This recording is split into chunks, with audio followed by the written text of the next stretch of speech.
হুকুমত যারা চালায়, মুসলমান দেশও যারা দেশ শাসন করেন, দল হোক আর ব্যক্তি হোক, তারার দায়িত্ব হইল ইসলামের দিকে মানুষের দাবিত করা, ইসলামী হুকুম আহকামগুলারে মানুষের দিকে পাইলাইয়া দেওয়া, ইসলামী হুকুম আহকামরে, শরীয়তের হুকুম আহকামরে পালন করার লাগে মানুষরে নির্দেশ দেওয়া এবং এটা পালন করতে বাধ্য করা মানুষরে, মুসলমানদের। এটা হইল হুকুমতের দায়িত্ব, প্রশাসনের দায়িত্ব।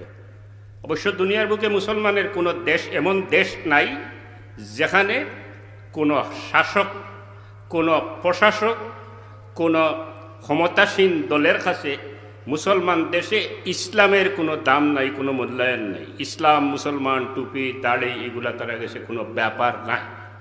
তারা কাছে ব্যাপার হইল ক্ষমতাত কীভাবে থাকা যায়, এটা হইল আসল ব্যাপার।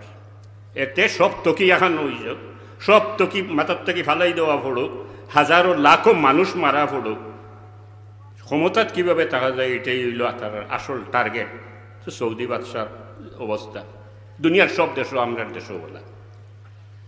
তো এটা এরা এরার জিও বড় খারাপ, নতিজা বড় খারাপ, যে ক্ষমতা পাইয়া যারা দয়াল নবীর উম্মত হইয়া, ওমা আরসালনাকা ইল্লা রাহমাতাল লিল আলামিনের উম্মত হইয়া, দয়াল নবীর উম্মত হইয়া যারা শক্তি পাইয়া, ক্ষমতা পাইয়া মানুষের উপরে জুলুম করে, নির্যাতন করে, মানুষের কথা খাওয়ার অধিকার রাখে না, মানুষের মৌলিক অধিকার যেটা আছে এগুলার স্বীকৃতি দেয় না, মানুষের উপরে জুলুম করে, কুণ্ঠাসা করিয়া রাখে মানুষকে, এটা যারা করে, যে কোনো দেশের ক্ষমতায় তাকিয়া, এরার নতিজা বড় খারাপ। আল্লাহর এক নাম আছে রহমান আর এক নাম রহিম, দয়ালু, দয়াবান, আর এর উল্টা আর একটা নাম আছে কাহার, কোনো দয়া মায়া নাই। এই আল্লাহর নামর হি অর্থ হইল খালি শাস্তি দেওরা, সাজা দেওরা। তো ওরা যারা দুনিয়াত মানুষের উপরে ক্ষমতা পাইয়া জুলুম করে, কিয়ামতের দিন আল্লাহ এরারে ডাকিবা হৌ নাম দিয়া, ডাকিবা কিতা হইয়া, লিমানিল মুলকুল ইয়াউম লিল্লাহিল ওয়াহিদিল কাহ্হার। এই জালিম বাদশাহ যারা ক্ষমতা পাইয়া মানুষের উপর জুলুম করছো, টুটি চাপিয়া দিচ্ছ, মানুষের কথা হইতে দিছ না, তোমরা বাদশাহী হই, ক্ষমতা হই, কোনোকে জবাব দিতে পারতে নাই, তখন আল্লাহ নিজে হইবা লিল্লাহিল ওয়াহিদিল কাহ্হার।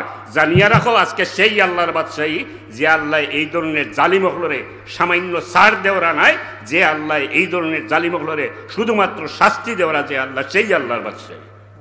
এত দুনিয়াত কোনোদিন ব্যক্তিগতভাবে হোক, সমষ্টিগতভাবে হোক, রাষ্ট্রীয় পর্যায়ে হোক, একজন মুসলমান হইয়া কোনো মানুষের উপরে জুলুম করা, জমিদারি হইয়া হোক আর জেলাও হোক, এটা ঠিক নয়। কারণ আমরা মানবতার নবীর উম্মত। ওমা আরসালনাকা ইল্লা কাফাতাল লিন্নাসি বাশীরাও ওয়া নাযীরা। মানবতার নবী হুজুরে পাক সাল্লাল্লাহু আলাইহি ওয়াসাল্লামের উম্মত।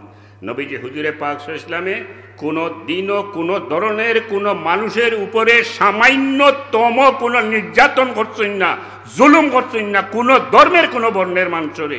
বাট আমরা এখন ক্ষমতা পাইলে মানুষের উপরে জুলুম করি, মানুষের উপরে নির্যাতন করি, মানুষের উপরে নিষ্পেষণ চালাই। কিয়ামতের দিন